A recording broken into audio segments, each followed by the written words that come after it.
Welcome. In this video, I'll show you how to give admin access here in Zoho People.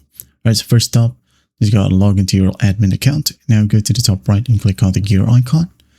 Wait for it to load. Now once it loads, just go ahead over to Manage Accounts. Alright, click on it. Once done, go to these tabs right here at the top. Now click on User Access Control. Down here, go ahead over to General Role. Now once you're in here, under Admin, just click on the plus sign. Now go ahead and type down the name of the person that you wanted to add as an admin. All right. So for example, right here, this person, okay, you can type it down if you want to. Click on it. And once done, you can just click on Assign. All right. That's basically how you do it. You could also assign a service-specific administrator. Okay. Just go ahead over to the left panel and click on Specific Role Assignment. All right. And here, Assign Specific Role.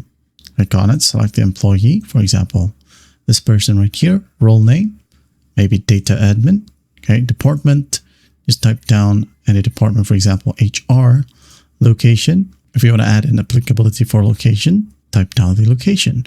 If not, just leave it blank and hit on save. There you go. This person right here is now a data admin for the HR department. All right. Also, you could go ahead over to administrator right here and add a user as administrator to grant access to settings, data, and operations for specific services and location. Okay, as you can see here, we have one admin user, which is basically you. All right, if you want to add in some more, just type down or select from the list. Okay, once done, just click on Add.